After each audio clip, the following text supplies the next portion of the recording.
నీ వాక్కు వెల్లడి అగుట తోడనే వెలుగు కలిగెను.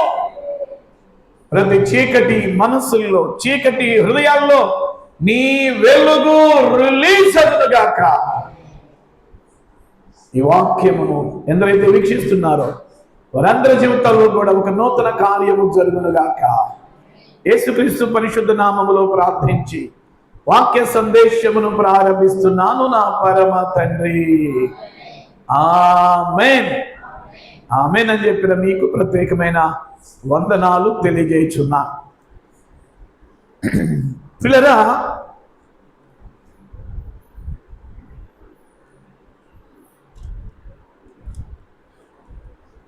భూమి మీద రోజు రోజుకి మానవుని యొక్క ఆయుష్ పరిమాణం తగ్గిపోతుంది. ప్రతిరోజు మానవుని యొక్క ప్రవర్తనలో మార్పులు అనేవి వస్తున్నాయి. ప్రతి కుటుంబంలో కూడా ప్రేమలు అనేవి తగ్గిపోతున్నాయి. కుటుంబాల్లో నెమ్మది, సమాధానము, సంతోషం అనేది కూడా తగ్గిపోతుంది. ఈ భూమి మీద ప్రతిరోజు ఏమి తగ్గిపోతున్నాయో కొన్నిటి నేను మీకు జ్ఞాపకం చేస్తాను. మానవుని ఆయుష్ తగ్గిపోతుంది, మానవునికి ఆరోగ్యం తగ్గిపోతుంది, మనుషుల మధ్య ప్రేమలు తగ్గిపోతున్నాయి, మనుషుల మధ్య సమాధానం తగ్గిపోతుంది, మనుషుల మధ్య పిల్లరా మమకారాలు అనేటటువంటివి తగ్గిపోతున్నాయి. ఇంకా ఏం పెరుగుతుంది అంటే పాపం పెరుగుతుంది, అక్రమం పెరుగుతుంది, దౌర్జన్యం పెరుగుతుంది, అసూయ పెరుగుతుంది, నాశనాలు కోరుకోవటం అనేది పెరుగుతుంది. పిల్లరా, ప్రతిరోజు కూడా మన జీవితాల్లో కొన్ని తగ్గుతున్నాయి, కొన్ని పెరుగుతున్నాయి. ఇవన్నీ దేనికి సంకేతము అంటే ప్రభు యొక్క రాకడ దినాలకి సంకేతాలు.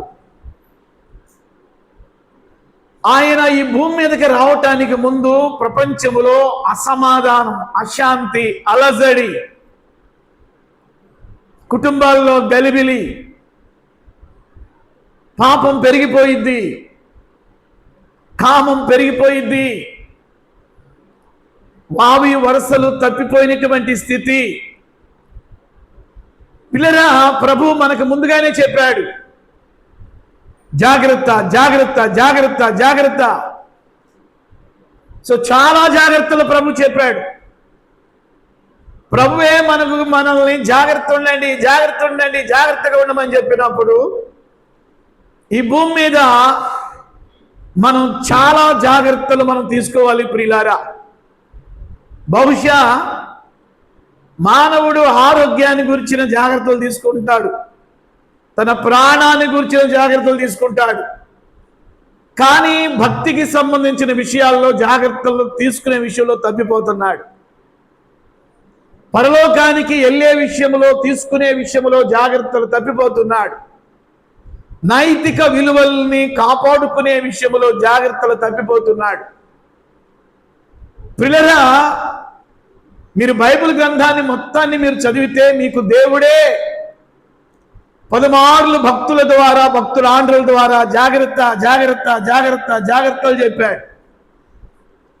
సో ఆయన జాగ్రత్తలు ఇచ్చినప్పుడు దేవుని పిల్లలంగా మరి మనం ఎంత జాగ్రత్త కలిగి భక్తి చేయాలి, మనం ఎంత జాగ్రత్త కలిగి మన ఆత్మీయ జీవితాన్ని కట్టుకోవాలి, మనం ఎంత జాగ్రత్త కలిగి మన భక్తిని కట్టుకోవాలి అనేటటువంటిది మనం ఆలోచించాలి. ఈ కడవరి దినాల్లో భక్తి కలిగిన వారు భ్రష్టత్వంలోనికి వెళ్తారని ఆత్మ తేటగా చెబుతున్నాడు. ఈ కడవరి దినాల్లో విశ్వాసులు అవిశ్వాసులు అవటానికి కూడా అవకాశం ఉందని ఆత్మ తేటగా చెబుతున్నాడు. ఈ కడవరి దినాల్లో పరిశుద్ధులు అపవిత్రులు అవటానికి కూడా అవకాశం ఉందని ఆత్మ, పరిశుద్ధాత్మ దేవుడు తేటగా తెలియజేస్తున్నాడు. ఈ కడవరి దినాల్లో అబద్ధ బోధలు ఎక్కువ అవుతాయి అని ఆత్మదేవుడు సాక్ష్యమిస్తున్నాడు తేటగా. ఈ కడవరి దినాల్లో ఎక్కువగా భయాలు, కలవరాలు, ప్రియులారా కరువులు, ఇంకా చెప్పాలి అంటే రకరకాలైనటువంటి మరి ప్రతికూల పరిస్థితులు అనేవి ఖచ్చితంగా వస్తాయి.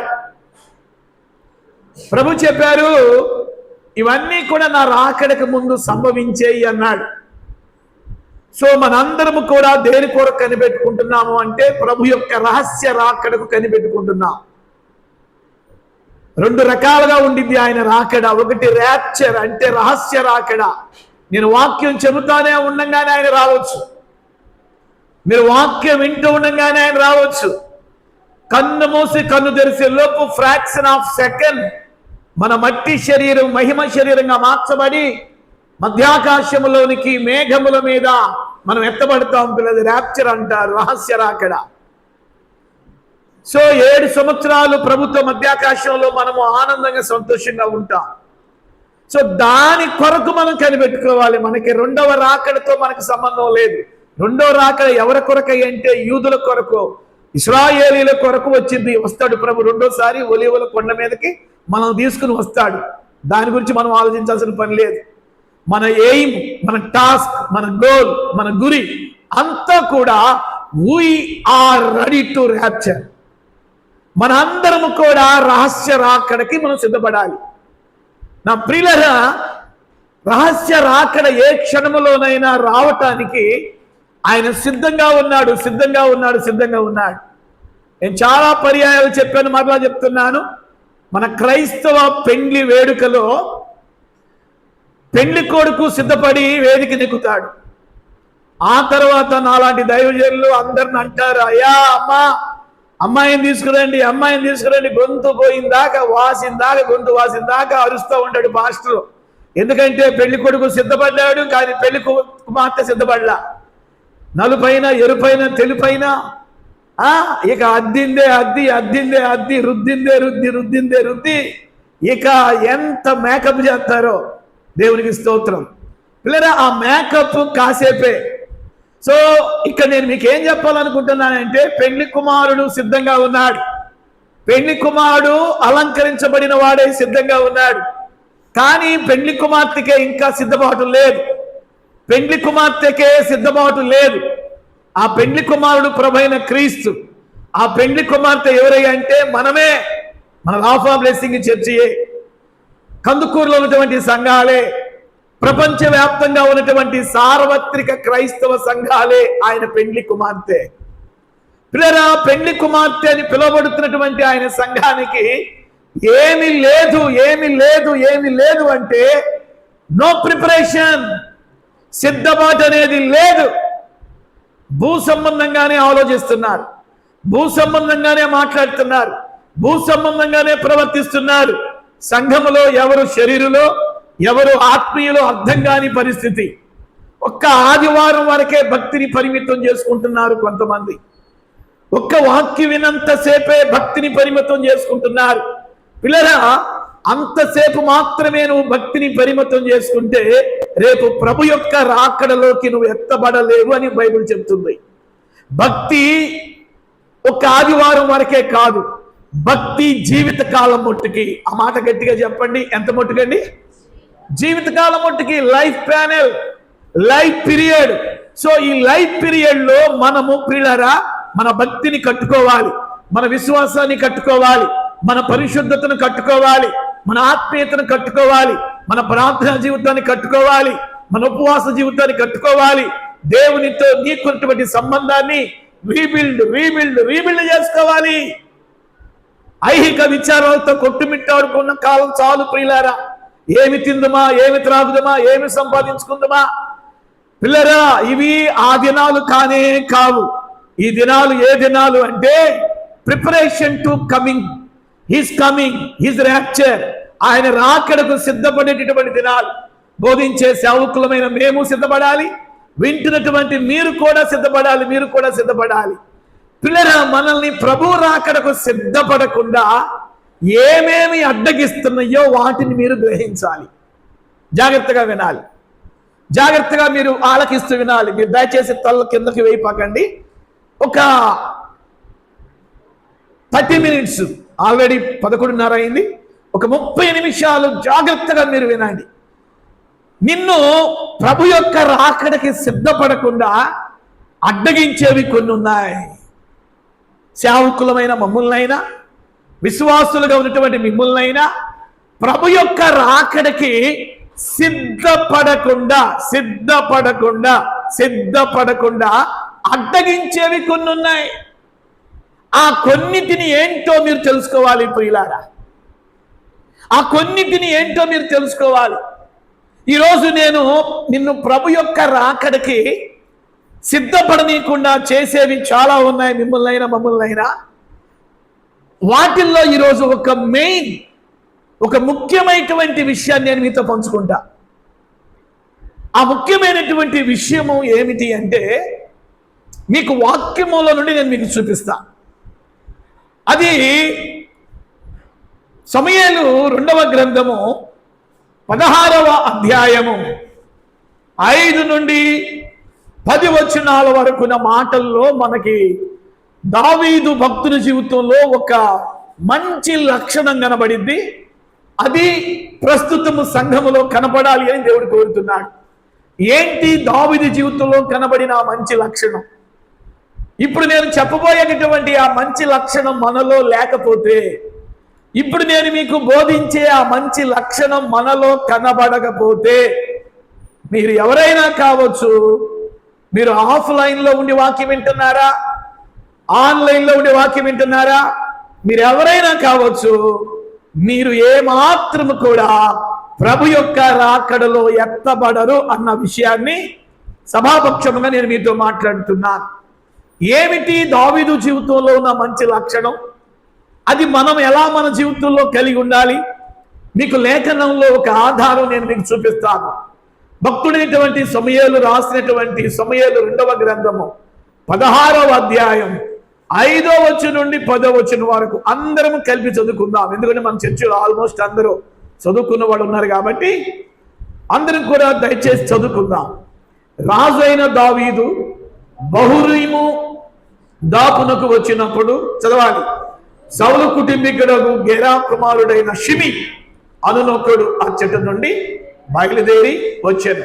అతడు వెంట నడుచుచు దావీదును శపించుచు, జనులందరూ బలాఢ్యులందరూ దావీదు ఇరుపార్శ్వముల నుండగా రాజైన దావీదు మీదకు అతని సేవకుల మీదకు రాళ్లు రువ్వుచూ వచ్చాను. ఈ షిమి నరహంతకుడా, దుర్మార్గుడా, చీపో నీవేల వలనని నీవు వెళ్ళగొట్టిన సౌలు ఇంటి వారి హత్యను యెహోవా నీ మీదకు రప్పించి యెహోవా నీ కుమారుడైన అబ్షాలోము చేతికి రాజ్యమును అప్పగించి ఉన్నాడు.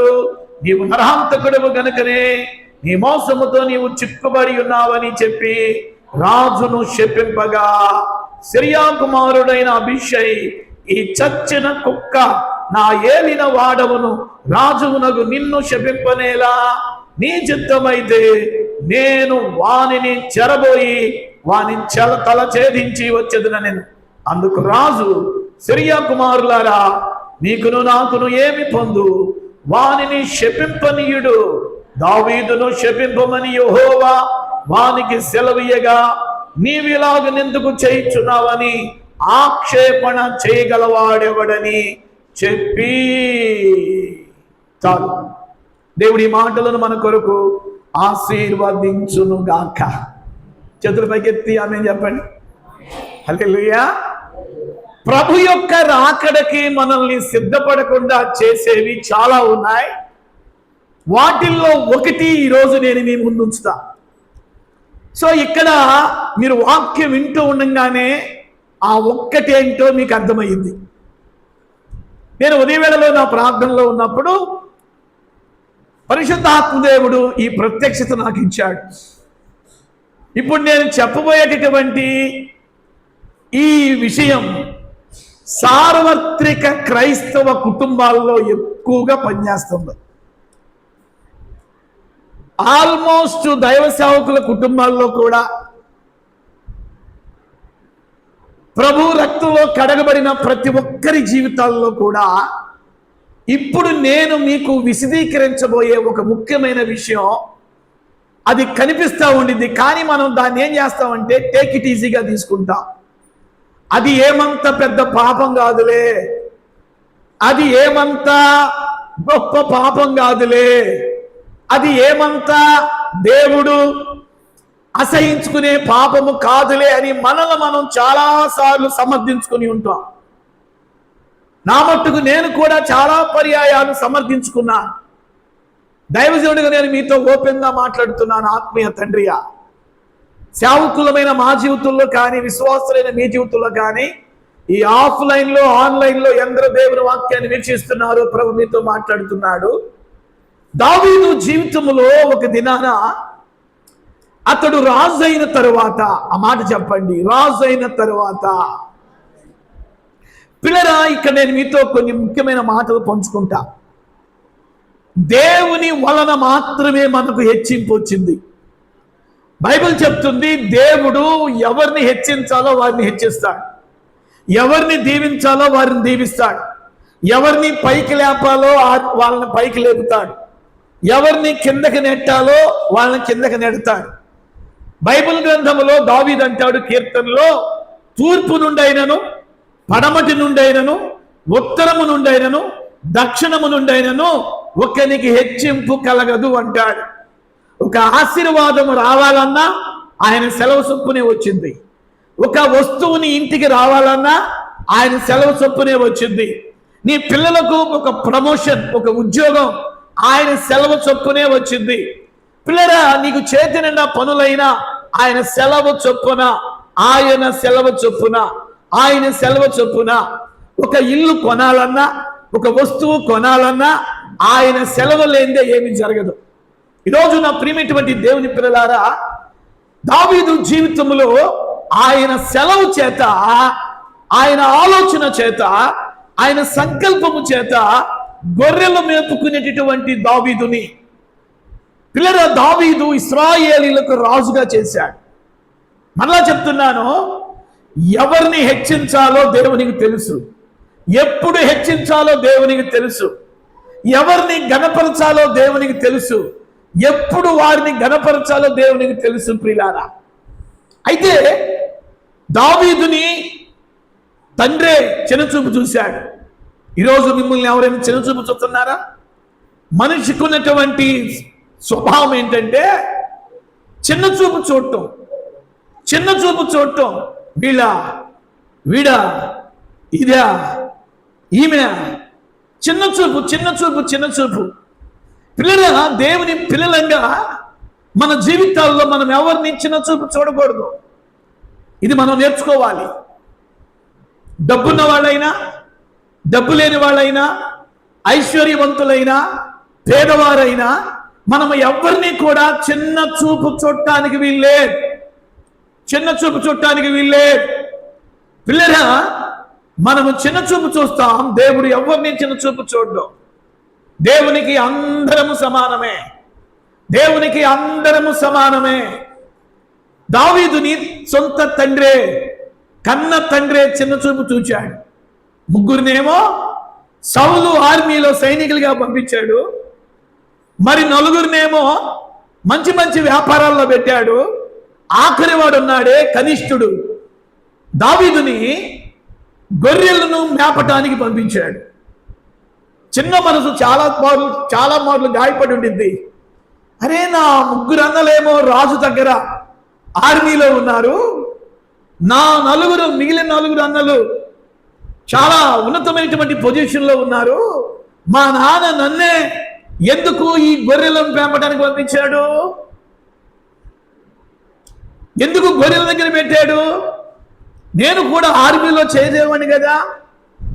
మా మిగిలిన నలుగురు అన్నలాగా మా నాన్న కూడా ఏదైనా ఒక మంచి ఉన్నతమైన పొజిషన్లో పెట్టొచ్చు కదని రకరకాలుగా ఆలోచనలు వచ్చి ఉంటాయి. రావని నేను చెప్పట్లేదు.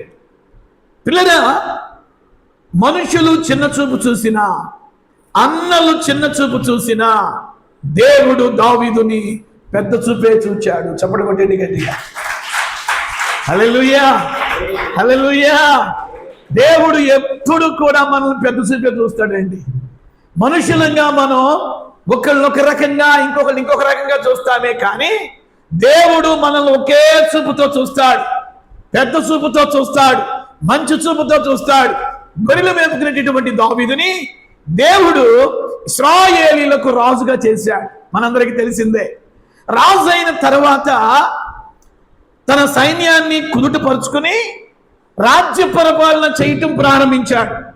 ఒకరోజు ఉదయం వేళలో, జాగ్రత్తగా వినాలి, ఒకరోజు ఉదయం వేళలో తన సైన్యాధిపతులు కుడి ఎడమలు నడుస్తూ ఉన్నారు.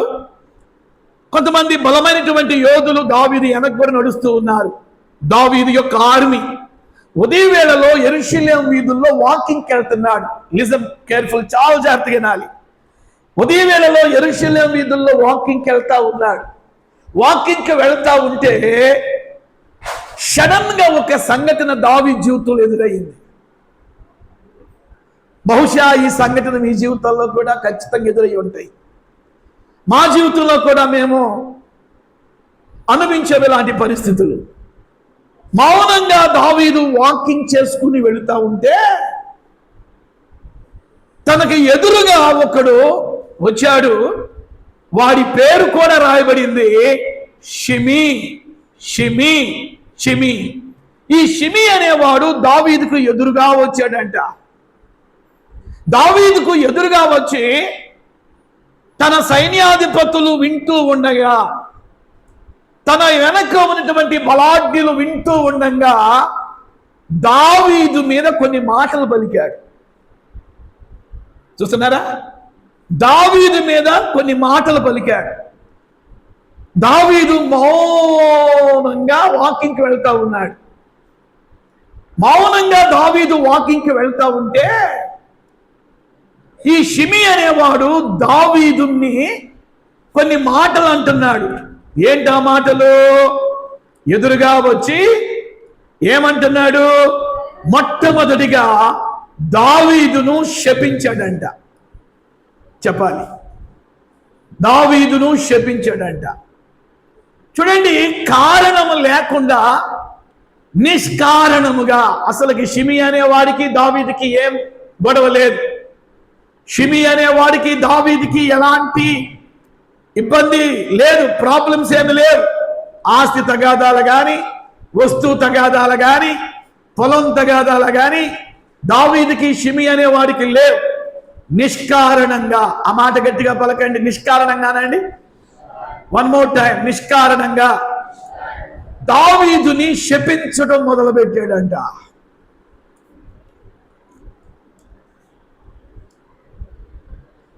నిష్కారణంగా మిమ్మల్ని ఎవరైనా శపిస్తున్నారా? నిష్కారణంగా మనల్ని శపించే వాళ్ళు ఉంటారా? నిష్కారణంగా మనల్ని తిట్టేవాళ్ళు ఉంటారా? ఆన్సర్ రావాలి. నిష్కారణంగా మనల్ని రెచ్చగొట్టే వాళ్ళు ఉంటారా? నిష్కారణంగా సూటిపోటు మాటలు మాట్లాడే వాళ్ళు ఉంటారా? నిష్కారణంగా మనల్ని వ్యతిరేకించే వాళ్ళు ఉంటారా? నిష్కారణంగా మన మీద, మన కుటుంబాల మీద లేనిపోని మాటలను బ్లేమ్ చేసే వాళ్ళు ఉంటారా? ఖచ్చితంగా ఉంటారు. ఆన్సర్ ఇదే, ఖచ్చితంగా ఉంటారు. నువ్వెంత మౌనంగా ఉన్నా కామెంట్లు చేసేవాళ్ళు కామెంట్లు చేస్తూనే ఉంటారు. గొనుక్కునే వాళ్ళు గొనుక్కుంటానే ఉంటారు. అసూయ పడేవాళ్ళు అసూయ పడుతూనే ఉంటారు. రెచ్చగొట్టే వాళ్ళు రెచ్చగొడుతూనే ఉంటారు. ఎందుకయ్యా వాళ్ళు చేస్తున్నారంటే వాడు దెయ్యం స్వాధీనంలో ఉన్నారు. వాళ్ళు అపవాది స్వాధీనంలో ఉన్నారు. వాళ్ళు దురాత్మ నెత్తికెక్కి కొట్టుకులాడుతున్నారు. కాబట్టి నిన్ను నిష్కారణంగా కామెంట్లు చేస్తారు, నిన్ను నిష్కారణంగా నిందిస్తారు, నిన్ను నిష్కారణంగా రెచ్చగొట్టే మాటలు అంటారు. కుక్కల పేర్లు చెప్పి, కోడి పేర్లు చెప్పి, రకరకాలుగా వాళ్ళ పని ఏంటంటే నిన్ను టార్గెట్ చేస్తారు.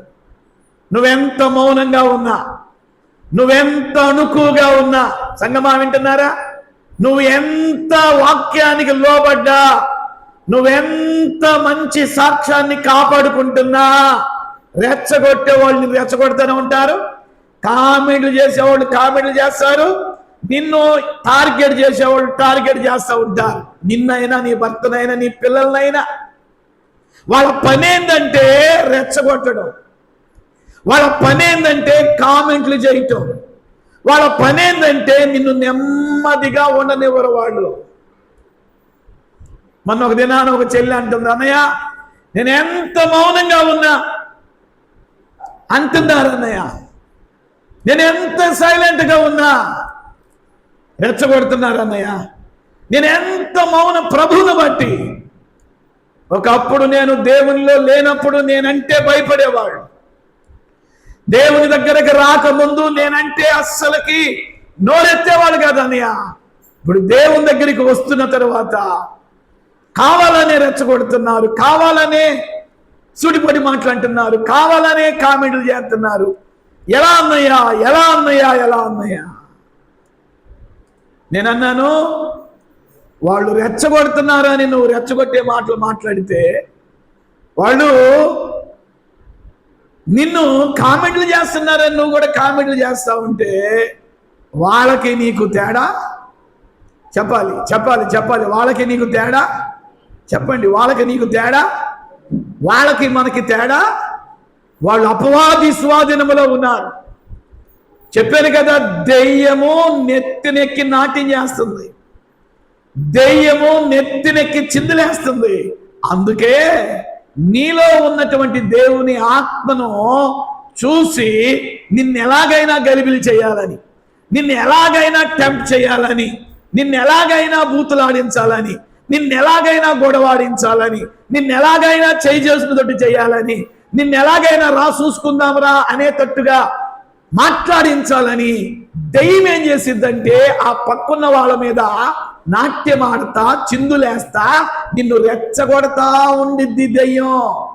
భర్తనే రెచ్చగొట్టిద్ది కొన్ని మార్లు, భార్యనే రెచ్చగొట్టిద్ది కొన్ని మార్లు, పిల్లల్నే రెచ్చగొట్టింది కొన్ని మార్లు, బంధువుల్నే రెచ్చగొట్టింది కొన్ని మార్లు. సైతాన్ గారి పని ఏంటంటే నిన్ను ఎలాగైనా గలిబిలి చేయాలని. ఇప్పుడు దావీదు పట్ల కూడా సైతాన్ గారు ఏం చేశాడంటే, దావీదుని నెమ్మదిగా ఉంచకూడదు, దావీదుని సమాధానంగా ఉంచకూడదు, దావీదు ఆశీర్వాదం చూసి అసూయతో రగిలే వాళ్ళు కూడా కొంతమంది ఉన్నారు. ఇక నేను మీకు ఏం చెప్పాలనుకుంటున్నానంటే, ఒక వ్యక్తి, ఒక కుటుంబం మీ గురించి వాళ్ళు కామెంట్లు చేస్తున్నారు అంటే మీ మీద వాళ్ళకి ఏదో అసూయ ఉంది, మీ మీద వాళ్ళకి ఏదో ఓర్వలేనుంది.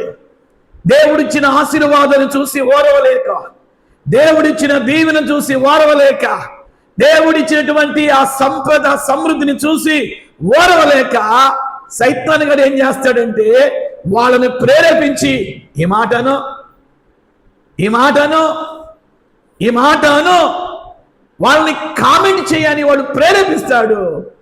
పిల్లలు, అలాంటి సమయంలో మనము వాళ్ళకిలాగా మనం కూడా చీఫ్గా బిహేవ్ చేస్తే వాళ్ళకి తేడా లేదు, మనకి తేడా లేదు.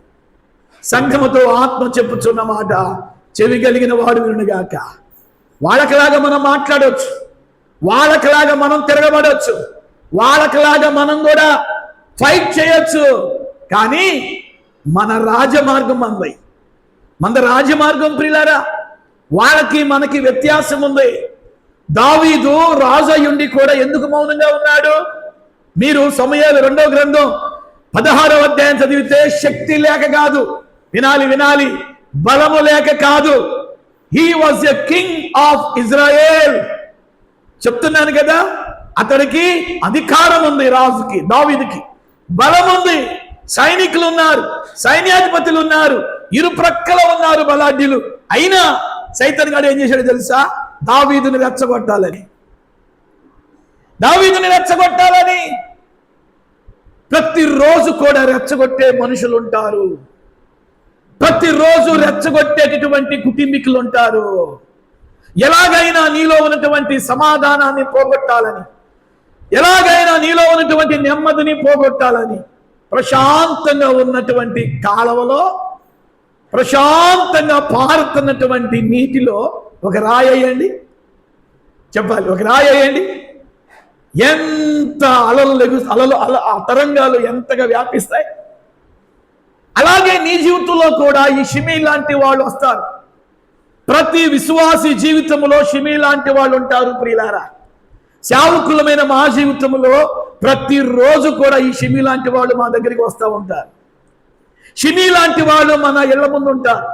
షిమీ లాంటి వాళ్ళు మన బంధువుల్లో ఉంటారు. షిమీ లాంటి వాళ్ళు మన వ్యాపారం చేసే స్థలంలో ఉంటారు. షిమీ లాంటి వాళ్ళు పిల్లరా మీరు చదువుకునే స్థలాల్లో ఉంటారు. షిమీ లాంటి వాళ్ళు మీరు ఉద్యోగం చేసే స్థలాల్లో ఉంటారు. ప్రతి సందర్భంలో ఈ షిమీ గాడి లాంటి వాళ్ళు బ్యాచ్ ఉండిద్ది పిల్లారా. ఈ షిమీ లాంటి వాళ్ళు మంచి వాళ్ళతో సహవాసం చేయరు. ఈ షిమీ లాంటి వాళ్ళు గూడు పుట్టాని బ్యాచ్ అనమాట. ఇదంతా కూడా ఈ బ్యాచ్ ఎప్పుడు ఒకరి గురించి చెప్పుకోవడమే, ఒకరి గురించి గాసిప్స్ మాట్లాడుకోవటమే. ఖచ్చితంగా వాళ్ళకి క్యాన్సర్ గుండ్లు వస్తాయి. యేసు రక్తమే జయం, హల్లెలూయా. ఎందుకంటే గాసిప్స్ అనేది దేవుడు అంగీకరించడు ప్రియులారా. ఆళ్ళట్ట ఈళ్ళిట్ట ఆళ్ళట్ట ఒకరోజు ఆ నాలుగు ఖచ్చితంగా పడిపోయింది. మనం దేవుని పిల్లలం కాబట్టి మనం అలాగ మాట్లాడటానికి వీల్లేదు. బైబిల్ చెప్తుంది షిమీ అనేటటువంటి వాడు దావీదును శపించాడంట. ఎంతమంది లేరండి షిమీ లాంటి వాడు మన బంధువులో? ఎంతమంది లేరు షిమీ లాంటి వాడు మన కుటుంబాల్లో? ఎంతమంది లేరు షిమీ లాంటి వాళ్ళు మన రక్త సంబంధికుల్లో? ఊరికనే శాపాలు పెట్టడం, పొద్దున్నే లెగిస్తే రాత్రి పండుకునే వరకు వాళ్ళిట్ట వీళ్ళిట్ట, వాళ్ళు ఎలా అవ్వాలి, వీళ్ళు ఎలా అవ్వాలి, ఆ కుటుంబానికి ఎలా జరగాలి, ఈ కుటుంబానికి ఎలా జరగాలి అని శాపనార్థాలు పెట్టేటటువంటి కుటుంబాలు ఉన్నాయి. బైబిల్ చెప్తుంది నువ్వు దేవునిలో గట్టిగా భక్తి చేస్తే ఆ గట్టి భక్తి ఏ శాపాలు నీకు తగలకుండా చేసింది. చప్పటి కొట్టండి గట్టిగా, చెప్పాలి గట్టిగా. దేవునికి స్తోత్రం. హల్లెలూయా, హల్లెలూయా, హల్లెలూయా. పిల్లరా, నాకు ఒక పాస్టర్ గారు ఈ మధ్య ఒక సాక్ష్యం చెప్పాడు. ఆ పాస్టర్ గారి కుటుంబాన్ని ఎక్కువగా బాధ పెట్టేటటువంటి ఒక కుటుంబం ఉందంట మందిరానికి దగ్గరలో. ఎప్పుడు పాస్టర్ గారిని తిడతా ఉండిద్దంట, ఎప్పుడు పాస్టర్ గారి పిల్లల్ని తిడతా ఉండిద్దంట, ఎప్పుడు పాస్టర్ గారిని తిడతా ఉండిద్దంట. మోపాడులో పాస్టర్ గారు, ఆయన పాస్టర్ ప్రభాకర్ గారు. పిల్లరా, పాస్టర్ గారు ఓర్చుకున్నాడు. పాస్టర్ గారు బండి మీద వెళ్తున్నా తిడతా ఉండేదంట. అయితే పిల్లలు ఒక రోజు ఏం జరిగిందంటే, కరెక్ట్గా 3 నెలలు పాస్టర్ గారు ఓర్చుకున్నారు. ప్రభా నిష్కారణంగా తిడుతుందయ్యా, నిష్కారణంగా కామెంట్లు చేస్తుందయ్యా, నిష్కారణంగా వ్యతిరేకంగా మాట్లాడుతుందయ్యా అని దేవుని సన్నిధిలో ప్రార్థన చేశారంట. కరెక్ట్గా 4 నెలల్లో ఏ నోటితో తిట్టిందో ఆ 4 మధ్యలో చిన్న గుల్లలేసిందంట. మామూలు వేడి గుల్లేలే అనుకుందంట. ఆ గుల్ల పుండయిందంట. మామూలు పుండే కదా అనుకుందంట. చివరికి పిల్లరా 15 రోజులు ఏం పోవటంలా. చివరికి డాక్టర్ దగ్గరికి వెళ్తే, ఒంగోలు క్యాన్సర్ హాస్పిటల్ దగ్గరికి వెళ్తే డాక్టర్ చెప్పాడంట, అమ్మా నీకు 4 క్యాన్సర్ ఫస్ట్ స్టేజీలో ఉందమ్మా అన్నాడంట. ఏ క్యాన్సరు చెప్పాలి? ఏ క్యాన్సర్? 4 క్యాన్సర్. ఇక్కడ నేను మీకేం చెప్పాలనుకుంటాను తెలుసా? నిష్కారణంగా మిమ్మల్ని ఎవరైనా తిడుతున్నారా? మౌనంగా ఉండండి. నిష్కారణంగా మిమ్మల్ని ఎవరైనా రెచ్చగొడుతున్నారా? మౌనంగా ఉండండి.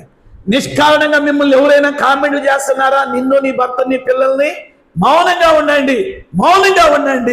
ఆ మౌనం ఏం చేసిందంటే ఆమె స్థితిలోకి తీసుకెళ్ళింది. పిల్లరా, చివరికి ఇంటికి వచ్చింది. ఎందుకు ఆ బలహీనత తన జీవితంలోకి వచ్చిందో ఆలోచించడం మొదలు పెడితే ఆమె కళ్ళ ముందంట పాస్టర్ గారి కుటుంబం కనబడుతుందంట. కళ్ళు మూసిన పాస్టర్ గారి కుటుంబమే కనబడుతుంది, కళ్ళు తెరిచిన పాస్టర్ గారి కుటుంబమే కనబడుతుంది. వెంటనే పాస్టర్ గారికి పిలిపించయ్యా అని భర్తకి చెప్పిందంట. అరే పలానా రాములమ్మ పిలుస్తుందయ్యా, అయ్యా నా భార్యని పిలుస్తుందయ్యా అని పాస్టర్ గారు దగ్గరికి తన భర్త వస్తే, అయ్యా నీ భార్య నన్ను ఎలా బద్దలు తిట్టింది, నా భార్య నిలబడితే తిట్టింది, నా పిల్లలు నిలబడితే తిట్టింది, నేను ఎందుకు రమ్మంటుందా, నన్ను ఎందుకు రమ్మందా అంటే అది ఒకప్పుడు సంగతి అయ్యా. ఇప్పుడు నా భార్యకి 4 క్యాన్సర్ ఫస్ట్ స్టేజీలోకి వచ్చింది, ఆమె రమ్మంటుందా ఎందుకు అంటే ఎందుకో నీ దగ్గర క్షమాపణ అడగాలనుకుంటుందంటయ్యా, వస్తావా అన్నప్పుడు పాస్టర్ గారు కదండి, ప్రభు ప్రేమ చూపాలి కదా, ప్రభు క్షమాపణ చూపాలి కదా. పిల్లరా, ఇద్దరు భార్య భర్తలు ఇద్దరు కూడా ప్రభు ప్రేమను బట్టి, ప్రభు క్షమాపణ బట్టి పరిగెత్తుకుంటా వెళ్ళి రాములమ్మ దగ్గరికి వెళ్తే రాములమ్మ మంచంలో ఉండి ఆడవటం మొదలు పెట్టిందంట. పోయిన వారమే చెప్పాడు ఆ పాస్టర్ గారు, మంచంలో ఉండి ఏడుస్తుందంట. ఆ పాస్టర్ గారు, మీకు విరోధంగా నేను మాట్లాడానయ్యా, నేను ఎన్ని మాట్లాడినా మీరు మౌనంగా ఉన్నారు, మీ భార్యని ఎన్ని మాట్లాడినా మీరు మౌనంగా ఉన్నారు, మీ పిల్లల్ని ఎన్నిగా మాట్లాడి మీరు మౌనంగా ఉన్నారు, అసలు మిమ్మల్ని ఇక్కడి నుండి లేకుండా చేయాలనుకున్నాను, దేవుడే నన్ను లేకుండా చేయడానికి ప్రారంభించాడయ్యా. దయచేసి నేను చేసిన తప్పుని ఒప్పుకుంటున్నానయ్యా, మీకు విరోధంగా నేను ఏమేమైతే మాటలు మాట్లాడానో నన్ను క్షమిస్తారా పాస్టర్ గారు అని మంచం మీద కూర్చున్నామి అమాంతం పాస్టర్ గారి కాళ్ళు పట్టుకుంటే, పిల్లరా పాస్టర్ గారు అమ్మా మీరు కాళ్ళు పట్టుకోవాల్సింది మా కాళ్ళు కాదు, ప్రభు కాళ్ళు పట్టుకోవాలి అని ఇద్దరు పాస్టర్ గారు ప్రభు ప్రేమను బట్టి క్షమాపణ బట్టి ఆ రాములమ్మకు ప్రార్థన చేస్తే మీరు నమ్ముతారో లేదో మరుసటి వారమే, చేతులెత్తి స్తోత్రం చెప్పండి హల్లెలూయా, మరుసటి వారమే ప్రియులారా ఆ 4 క్యాన్సర్ ఫస్ట్ స్టేజిలో ఉన్న ఆమె చెకప్కి వెళ్తేనంట క్యాన్సర్ కణాలు మాడిపోయినాయి నీ జీవితంలో. దేవునికి స్తోత్రం చెప్పండి హల్లెలూయా, హల్లెలూయా. ఇక్కడ మనం ఏం నేర్చుకోవాలి ప్రియులారా, పొరపాటున మనం ఎవరిని కామెంట్ చేయకూడదు, ఎవరి గురించి కూడా మనం గాసిప్స్ చెప్పుకోకూడదు. నిన్ను రెచ్చగొట్టే వాళ్ళు ఉంటారు, నిన్ను కామెంట్ చేసే వాళ్ళు ఉంటారు, భూమి మీద ఎప్పుడు ఉంటారు వీళ్ళు. షిమీ లాంటి వాళ్ళు ఎప్పుడు ఉంటారు, షిమీ లాంటి వాళ్ళు ఎప్పుడు కాసుకుని ఉంటారు. నీ భక్తిని పోగొట్టడానికి, నీ విశ్వాసాన్ని పోగొట్టడానికి, నీ ఆత్మీయతను పోగొట్టడానికి, నీ సాక్ష్యాన్ని పోగొట్టడానికి, వినాలి, నీ సాక్ష్యాన్ని పోగొట్టడానికి షిమీ గాడి లాంటి బ్యాచ్ ఎప్పుడు కనిపెట్టుకుని ఉంటారు. పిల్లగా వాళ్ళతో మనం జాగ్రత్తగా ఉండాలి. ఎంత మౌనంగా ఉండి మనం ప్రభుకి అప్పగిస్తే ప్రభువు జోక్యం చేసుకుంటాడు. చేతుల పైకెత్తి ఆమేన్ చెప్పండి.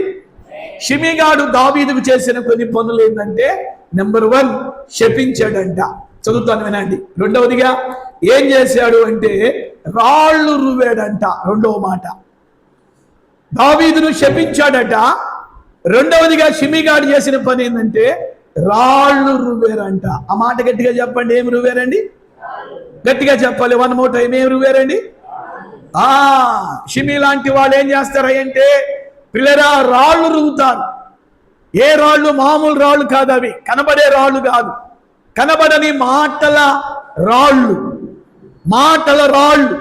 విమర్శల రాళ్ళు, పిల్లరా సూటిపోటి మాటలు అనేటటువంటి రాళ్ళు ఎప్పుడు కూడా వీళ్ళు రువ్వుతూనే ఉంటారు. యోబు గ్రంథంలో యోబు అంటాడు, దేవుడంట నోటి మాట వలన కలిగే నొప్పి రాకుండా, నోటి మాట వలన కలిగే నొప్పి దెబ్బ నీకు తగలకుండా దేవుడు కాపాడుతాడంట. చప్పట్లు కొట్టండి గట్టిగా, హల్లెలూయా, హల్లెలూయా. నిజంగా మన మనసు చాలా సున్నితమైందండి. ఎవరిని ఉద్దేశించి ప్రభు మాట్లాడుతున్నా నాకు తెలియదు. నిశ్చయముగా ఈరోజు సందేశం మనందరితో దేవుడు మాట్లాడుతున్నాడు. మన మనస్సు చాలా సున్నితం. మరి ముఖ్యంగా యేసు ప్రభుని నమ్మిన బిడ్డలంగా మన మనస్సు ఏంటంటే చాలా సున్నితంగా ఉండింది, సెన్సిటివ్ అన్నమాట. ఎవరు ఏదన్నా కూడా మనం తట్టుకోలేము. వాళ్ళ పాపాన వాళ్ళు పోతారులే అని అనుకుంటే ఏముండదు. వాళ్ళు అన్నది మనం తలంచుకుని ఆలోచించి వాళ్ళు 10 మాటలు అన్నారు, కనీసం నేను ఒక్క మాట కూడా అనపోతే ఎట్లాగా సైతాన్ గడు ఏం చేస్తాడంటే ఆలోచనను టార్గెట్ చేస్తాడు. ఏమమ్మా మార్తమ్మ వాళ్ళు 10 మాటలు అన్నారు కదా, కనీసం ఒక్క మాట అయినా నువ్వు అనాలి కదా, అనలేదే, నీకు ప్రెస్టేజ్కి భంగం కాదా? అసలుకి మళ్ళా నువ్వు అనకపోతే వాళ్ళు మరలా అసలు నీకు లెక్క చేస్తారా అని సైతాన్ గారు ఏం చేస్తాడంటే నిన్ను రెచ్చగొట్టే విధంగా ప్రేరేపిస్తాడు. భర్తే, భార్యే, పిల్లలే, అత్తే, కోడలే, బంధువులే, సైతాన్ గారు ఏం చేస్తాడంటే షిమిగాడి లాంటి వాళ్ళని ప్రేరేపించి రాళ్ళు రువింపజేస్తాడు. మాటల ద్వారా పిల్లరా నీకు మనసుకి దెబ్బ తగిలేటట్టు చేస్తాడు. అప్పుడు నీ మనసు చాలా విలువిల్లాడిపోయింది. అరే నన్ను ఇంత మాట అన్నాడా, నన్ను ఇంత మాట నిందా. పిల్లరా యేసు ప్రభువుని ఎంతెంత మాటలు అన్నారో మీకు తెలుసా? యేసు ప్రభు సిలువ వేయటానికి ముందు యేసు ప్రభుని ముసుకేసి, వింటున్నారా, యేసు ప్రభుని ముసుకేసి పిడిగుద్దులు గుద్దుతూ, ఒరే యేసు నిన్ను కొట్టింది ఎవడో చెప్పు, ఎవరు కొట్టారు నిన్ను ప్రవచించు అని ఆయన్ని చిత్రవలతో కూడినటువంటి మాటలు, గాయపడినటువంటి మాటలు, మనస్సు నొచ్చుకునే మాటలు. ఇంకో మాట చెప్పమంటారా? యేసు ప్రభుని ఏమన్నారో తెలుసా? ఆయన హృదయం బద్దలయ్యే ఒక మాట అన్నారు. చెప్పమంటారా మాట ఏంటో? ఎప్పుడు మీరు వినండరు. మీరు యోహాను సువార్తలో మీరు చదివితే యేసు ప్రభు హృదయం బద్దలయ్యే మాట అన్నారు. ఏమన్నారో తెలుసా? మేము వ్యభిచారం వలన పుట్టిన వాళ్ళము కాము అన్నారు. అంటే వాళ్ళ ఉద్దేశం ఏంటి? మరియమ్మ తల్లి గారు, మీకు అర్థమైందా? వాళ్ళు ఆ మాట ఎందుకన్నారు? వాళ్ళు అంటున్నారు కదా, మేము వ్యభిచారం వలన పుట్టిన వాళ్ళం కాము. ఆ మాట ఆయన మనసును ఎంతగా నొప్పింపజేసి ఉండి ఆలోచించారా? ఆయన గురించి బైబిల్ చెప్తుంది, పరిశుద్ధాత్మతో పుట్టాడు ఆయన. దేవదూత గాబ్రియేలు వచ్చి మరియమ్మతో అంటుంది, దయాప్రాప్తురాల నీకు శుభం, సర్వోన్నతుని శక్తి నిన్ను కమ్మును, పరిశుద్ధాత్మల నీ గర్భం తెరబడును, పురుషుని ప్రమేయం లేకుండా అంతకుముందే ప్రదానం చేయబడిన యోసేపు ద్వారా కాక దైవాత్మ శక్తి వలన నువ్వు గర్భవతి అవుతావు. ప్రజలకు తెలియదు అది, ఆ మర్మము, ఆ సత్యం ప్రజలకు తెలియదు. యేసు పుట్టిన తర్వాత పిల్లరా ప్రజలు అంటున్నారు మేము వ్యభిచారం వల్ల పుట్టిన వారం కాదు. ఆ మాటకి తిరిగి యేసుప్రభు అనొచ్చు, కానీ చెప్పాను కదా, తిరిగి ఆయన మాట ద్వారా కూడా ఎవరిని గాయపరచలేదు. మనుషులకున్న నీచమైన స్వభావం ఏంటో చెప్తాను. ఈ మాట చెప్పి నేను ముగిస్తా. మనిషికి ఉన్నటువంటి నీచమైన స్వభావం ఏమిటి అంటే నీ మనస్సుకి గాయమయ్యేటట్టుగా మాట్లాడతారు, నీ హృదయానికి గాయమయ్యేటట్టుగా మాట్లాడతారు. పిల్లరా దేవుని పిల్లలంగా మనం ఎవరితో అలా మాట్లాడకూడదు. వాళ్ళ పాపాన వాళ్ళే పోడతారులే అని ప్రభువును బట్టి మనం ఓర్పుతో, సహనముతో, దీర్ఘశాంతముతో మనం ఉండాలే. కానీ పిల్లరా యేసు ప్రభు ఆ మాట విన్నప్పుడు ఆయన మనస్సు ఎంత నలిగిపోయి ఉండింది. యేసు ప్రభుకి అర్థం కాలేదా వాళ్ళన్న మాట? మరలా చెప్తున్నాను, మేము వ్యభిచారము వల్ల పుట్టిన వాళ్ళం కాదులేవయ్యా బోధకుడా, చెప్పొచ్చావు పోవయ్యా అని ఇండైరెక్ట్ గా యేసు ప్రభు మనస్సుని దెబ్బకొట్టారు, యేసు ప్రభు హృదయాన్ని దెబ్బకొట్టారు. ఇక్కడ నేను ముగింపులో చెప్పాలనుకున్న మాట, ఈ షిమి లాంటి వాళ్ళు మన చుట్టూ ఉంటారు, ఈ షిమి లాంటి వాళ్ళు మన వీధుల్లో ఉంటారు, ఈ షిమి లాంటి వాళ్ళు మన బంధువుల్లో ఉంటారు, ఈ షిమి గాడి లాంటి వాళ్ళు పిల్లరా ఎవ్రీవేర్ దేర్ ఈజ్ లివింగ్. మీరు ఉద్యోగం చేస్తున్న స్థలాల్లో ఉంటారు, మీరు వ్యాపారం చేసే స్థలాల్లో ఉంటారు, మీరు కాలేజీకి వెళ్ళే స్థలాల్లో ఉంటారు, మీరు బిజినెస్ చేసే సెంటర్లో ఉంటారు. షిమి గాడి బ్యాచ్ ఎలాగైనా నిన్ను ఇబ్బంది పెట్టాలి, ఎలాగైనా నీ గురించి గాసిప్స్ చెప్పాలి, ఎలాగైనా నీ గురించి కామెంట్స్ చేయాలి, ఎలాగైనా నిన్ను రెచ్చగొట్టాలి, ఎలాగైనా నీలో ఉన్న నెమ్మదిని పోగొట్టాలి, ఎలాగైనా నీవు కలిగిన సంతోషాన్ని పోగొట్టాలి, ఎలాగైనా నీవు కలిగిన సమాధానాన్ని గలిబిలి చేయాలని ఈ షిమి గాడి లాంటి batch Everywhere they are standing. Everywhere they are watching over your life. దావీదుకు లాగా మనం ప్రవర్తించుదుము గాక. చేతులెత్తి ఆమేన్ చెప్పండి. రెండు చేతులు పైకి ఎత్తండి. హల్లెలూయా. ఎవరిలాగా ప్రవర్తించాలి మనం? దావీదుకు లాగా. ఒక్కొక్కసారి ఇంట్లో భార్య రెచ్చగొడతా ఉండింది. దావీదుకు లాగా మౌనంగా ఉండు. ఇంట్లో ఉన్న భర్త రెచ్చగొడతా ఉంటాడు. దావీదులాగా మౌనంగా ఉండు. పిల్లలు రెచ్చగొడతా ఉంటారు. దావీదులాగా మౌనంగా ఉండు.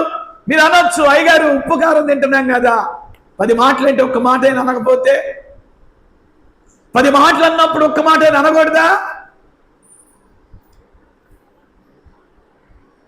పిల్లరా, బైబిల్ ఏం చెప్తుందంటే, బైబిల్ డస్ నాట్ యాక్సెప్ట్. ప్రభు చూసుకుంటాడులే, ప్రభు తీర్పిస్తాడులే.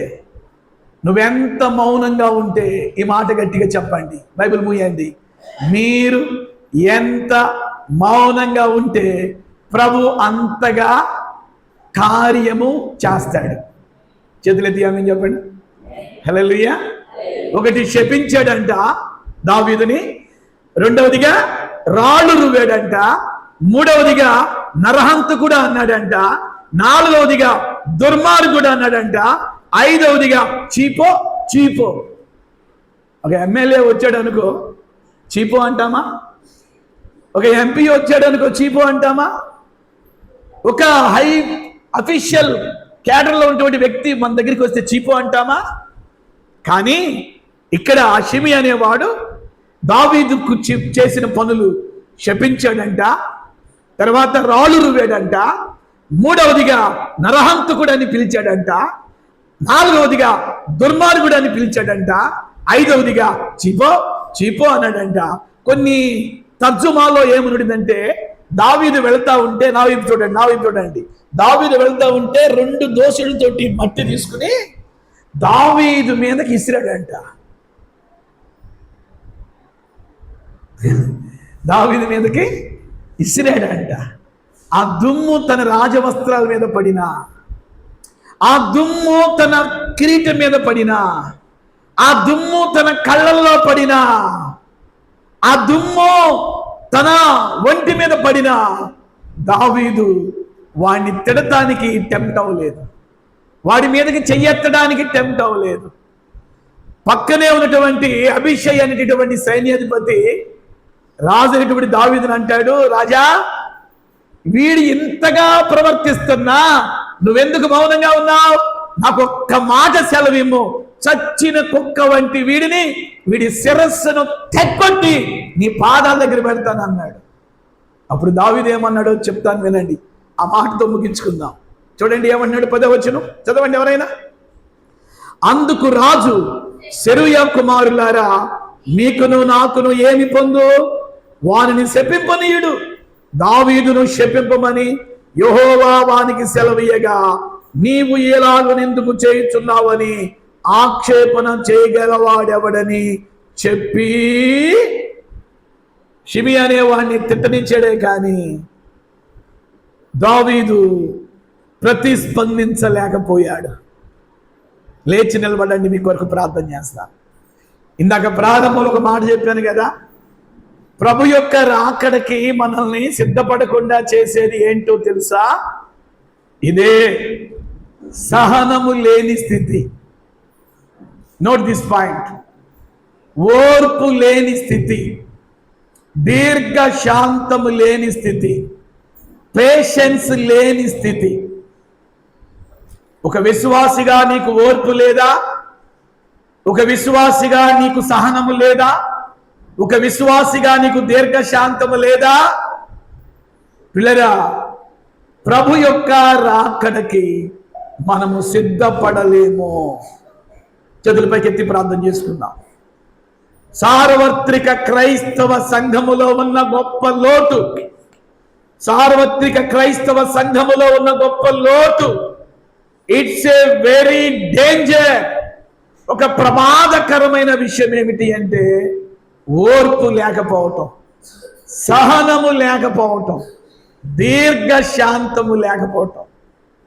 దెయ్యము స్వాధీనంలో ఉన్నవాళ్ళు 100 మాటలు మాట్లాడతారు, మౌనంగా ఉన్నారు. దేవుని తీర్పు వాళ్ళ మీదకి రావాలి అంటే మీరు మౌనంగా ఉండండి. చేతుల పైకెత్తి ప్రార్థన చేయండి, చేతుల పైకెత్తి ప్రార్థన చేయండి. చివరికి షిమీ గాడి మీదకి ఎంత ఉగ్రత వచ్చిందో మీరు ఆ తర్వాత అధ్యాయాలు చదివితే లేదా వాడు నిష్కారణమైనటువంటి కుక్క చావు చచ్చిపోయాడని బైబిల్ చెప్తుంది. అభిషక్తుడైనటువంటి దావీదుని నిష్కారణంగా తిట్టాడు. అభిషక్తుడైన దావీదుని నిష్కారణంగా గాసిప్స్ మాట్లాడాడు. అభిషక్తుడైన దావీదుని నిష్కారణంగా కామెంట్ చేశాడు. అభిషక్తుడైన దావీదు మీద గాసిప్స్, కామెంట్లు పిల్లరా మాట్లాడాడు. దావీదు మౌనంగా ఉన్నాడు. తర్వాత కాలములో షిమి అనేవాడు కుక్క సావు చచ్చిపోయాడు. చేతులపైకి ఎత్తి ప్రార్థన చేద్దాం. మీరు మౌనంగా ఉండండి. మీ బంధువులు మీ మీద రెచ్చగొడుతున్న మాటలు మాట్లాడుతున్నారా? సైలెంట్. కామెంట్లు మాట్లాడుతున్నారా? గాసిప్స్ మాట్లాడుతారు మీ పిల్లల గురించి? మౌనంగా ఉండండి, మౌనంగా ఉండండి. మౌనం, మీ మౌనం దేవుని ఉగ్రతను వాళ్ళ మీదకు పంపించింది. సంఘముతో ఆత్మ చెప్పుచున్న మాట చెవి కలిగిన వాడు వినును గాక. చేతుల పైకెత్తి 3 సార్లు ఆమేన్ చెప్పండి. 3 సార్లు ఆమేన్ చెప్పండి. 3 సార్లు ఆమేన్ చెప్పండి. 3 సార్లు ఆమేన్ చెప్పండి. మీరు ఎంత మౌనంగా ఉంటే, మనం ఎంత మౌనంగా ఉంటే దేవుని ఉగ్రత వాళ్ళ మీదకు వచ్చింది. మనం చూస్తూ ఉండగానే వాళ్ళ పరిస్థితి ఎలా ఉండిద్దో మన కన్నులు చూచును గాక. నన్నన్నారు అనే బాధ ఉండిద్ది మనకి, లేదా బాధ ఉండిద్ది. నిన్నన్నారు అనే బాధ ఉండిద్ది. అయితే మౌనంగా ప్రభుకి అప్పగించినప్పుడు ప్రభు రంగంలోకి దిగుతాడు, ప్రభు కార్యం చేస్తాడు. ప్రభువు తీర్పు వాళ్ళ మీదకు వచ్చేటట్లుగా మీరు అనుమతించండి అంతే. వారికిలాగా మీరు తొందరపడొద్దు, వారికిలాగా మీరు నోరు జారొద్దు. మీరు మౌనంగా ఉండండి. మీ ఓర్పు దావీదుకు లాగా ఓర్చుకోండి. ఖచ్చితంగా షిమీకి దేవుని ఉగ్రత కనబడినట్టుగా నిన్నెవరైతే దూషించారో, నిన్నెవరైతే నిందించారో, నీ పిల్లల్ని ఎవరైతే సూటిపోటు మాట్లాడినారో, ఎవరైతే కామెంట్లు గాసిప్స్ మాట్లాడారో, ఖచ్చితంగా వాళ్ళకి ఇవ్వాల్సినటువంటి ప్రతిఫలాన్ని దేవుడు సిద్ధపరిచాడు. సంఘముతో ఆత్మ చెప్పుచున్న మాట చెవి కలిగిన వారు విందురుగాక. హల్లెలూయా. ప్రార్థించుకుందాం. మన మధ్యలో అర్చన ప్రార్థన చేస్తుంది. ముందుకు వచ్చి ప్రార్థన చేయమ్మా. Thank you Jesus, I praise. Mike ఇవ్వండి. Thank you lord, I praise you. Thank you.